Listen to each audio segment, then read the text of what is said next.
So far, we're on track. We're actually a day ahead, which is nice. Always good to get a day ahead during like demo and excavation stage. I like this part of the job. It's fun, you're involved quite a lot, and it's big decisions, quick decisions, lots of action. So, you know, we've basically had a house here last Monday, and now we've got a machine pulling up, excavating everything. So it's a really fun part.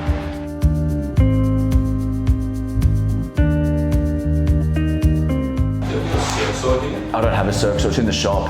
Is yours in the shop too? When's it going to be good by? It's 4 weeks from. Seriously? A week. Yours might be getting close to being. I called them. The parts haven't arrived yet. Well, look, guys, I was thinking of actually buying one. If you want me to do the deed and do it today so you need it, I'll happily do it. You know what I'm saying? Yeah, so we're trying to pry it out. We don't have a saw on site, but we got a little Recipro. And so we want to cut down the middle of one board, sacrifice that, pop that out as you go, and then you got to crank it either side, and they're both just all come up piece by piece, hopefully. I'll bore you with the specifics, but Kauri pine, it's a timber that doesn't exist anymore. You can only get it through strip out, so we're going to be real careful pulling these boards up so we can reuse the only surviving species of this timber in this house. I just realised my notepad is a different builder's notepad, so you might have to crop that out. Yeah, the plans are all right, but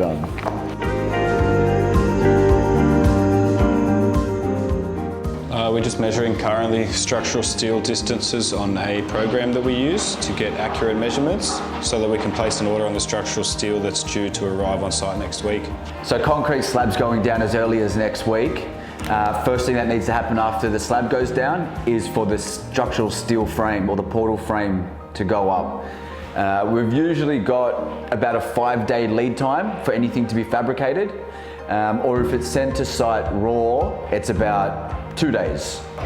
And we're trying to reduce on-site fabrication here because on-site fabrication is going to cost us time.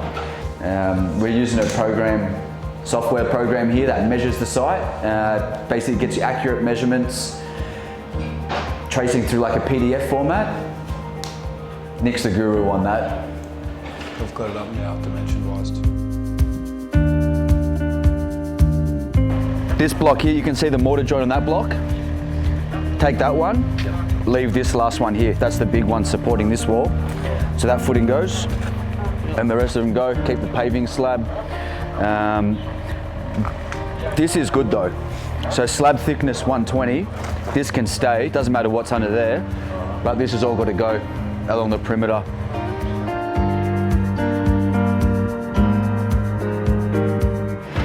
A dirty word in our industry, asbestos. Not as scary as it's made out to be or portrayed. Definitely not a safe product. You don't treat it lightly, but we don't allow for asbestos removal in our construction just because it's one of those things you can't really quantify.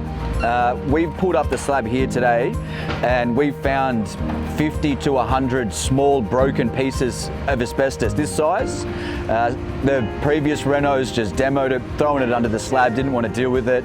Now we have to deal with it. It happens pretty regular, especially doing renos, rear extension, someone's buried asbestos. So price-wise, people think, oh, if you find asbestos, it's going to be 10 grand to pull it out.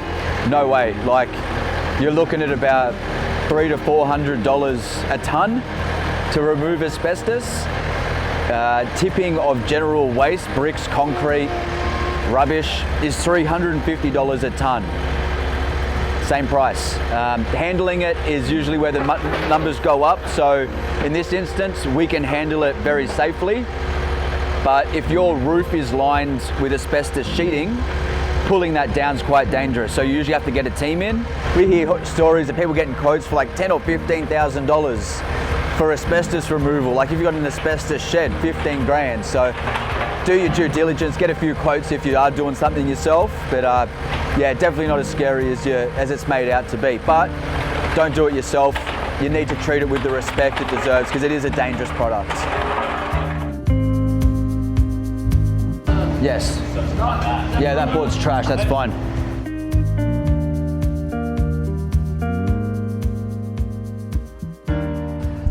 beam underneath that's supporting the joists, that's just sitting on the sandstone, so it's not actually fixed into anything. When you try crank underneath it, it just lifts it up. Well, it's just, you've got to keep working at it, keep trying to get as much underneath as you can without it splitting. If you go close to the edge of it, it's just going to split and it's going to turn to crap. And then, yeah, it's just patience and hard work.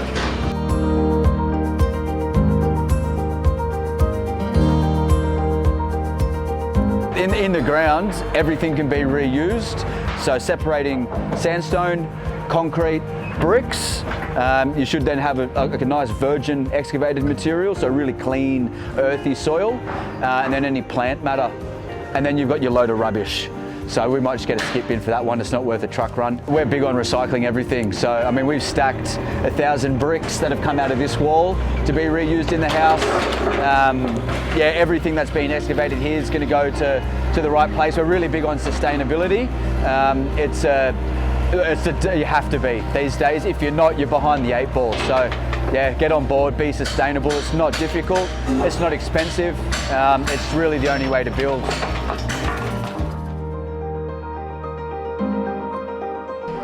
We're forming up for the slab, and I'm dealing with a step in the brickwork here to conceal some of our downpipes as a box gutter is going on above. And we're going to tuck all of our services down inside this little step in the brickwork. You had a few choice words to say. What was that about? I've made a mistake and cut my bit of timber too short. So back to the drawing board.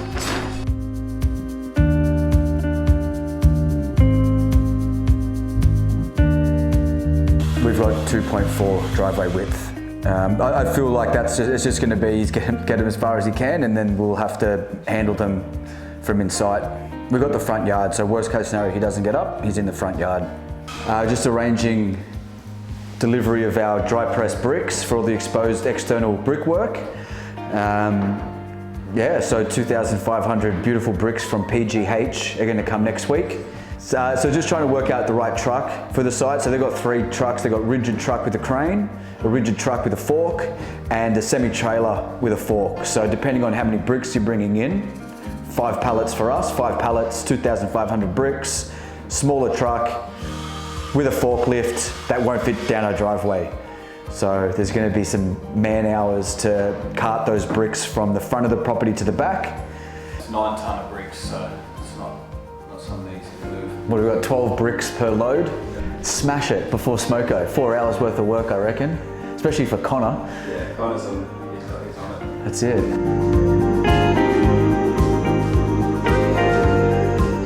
Lingo, all right. Most of them, I guess, are abbreviations. Maybe shoot. So if you're going to shoot something on site, generally means you've got your nail gun and you're going to shoot or fire a nail into a bit of timber. Smoko's a good one. Smoko's a classic. It's just morning tea. Morning tea made to sound tough. I reckon we all just want to sound a bit tougher, so we're having a smoko break. Although no one really smokes cigarettes, do they, these days? Or everyone's on the USB stick. The USB stick, maybe that's another one, the electronic cigarette. What's the right word to describe your tolerance as a carpenter? When doing formwork, your tolerance is maybe 5 or 10 mil. When doing joinery, you've got a tolerance of about 1 mil. Maybe is that the right thing here? I try to work within 1 mil for everything I do. That's just the Bayside way. That's why you generally get rough carpenters doing this sort of stuff, and then the real fine carpenters doing the finishing work. But when it's just one carpenter, he just does it all. You could set at your level to this bloke's formwork, it's ridiculous. Although we'll probably be here all evening doing it and looking at it and talking about it, it's gonna perform. Formworking to support the 100 ton of concrete, the pressure that's pushing against it. It's all about bracing things against. Here we've got the concrete, we've got the old house, the foundations, we've got stakes down there, making lots of triangles to lock things in so that it can't move when all of the concrete's here, because the last thing you want is for the concrete to escape, to have a blowout. It costs a lot of money to fix and a lot of time, so I really want to make sure I do it right. We schedule a project to do one pour, or if that's not possible, it's as fewer pours as you could physically do with that project. We use unique formwork methods where you're able to pour floors and walls continuously. Not only is that saving on pump costs, which will ultimately reduce the tender, you're also reducing time on site and you're minimizing cold joints. So the floor being continuous with the wall is a better structural unit. A concrete pump, which pumps the concrete into your location, runs at about $1,000 a go. So you have one pump, it's $1,000. You do 2 pump stages, it's $2,000. Very easy $1,000 saving to be made. Doing formwork and staging cleverly. So that's how we do it. That's how we manage to do these really good builds, but also try and hit the budget. You know, you don't need to fluff around doing it the wrong way. What's your favourite bit then of the building process? It's got to be tying the steel, mate. Tying the steel. Yeah, so Nick's background is shotcrete and doing steel for shotcrete. When he was a teenager, early 20s, every time we get steel on site, he's chomping at the bit. Let me tie steel, let me tie steel. Nah, man. And you know what happens this week? I'm at uni while the steel's being tied. Uni while steel's being tied. Does understand that he's more useful away from the steel, but we'll give him a bit of a go tomorrow, I reckon. Tie some mesh. So you can work hard or you can work smart, right? What we're doing is stacking trades, scheduling this project with a fine-tooth comb. So building is not, you're not turning up to whack it as hard as you can every day. There's got to be brains. You know, it's a high-risk environment, a lot of money involved, a lot of people's emotions involved. So you need someone running it who's going to put all of those things at the forefront and yeah, program a really smart job so it works out. High efficient business, it's kind of what it's about these days.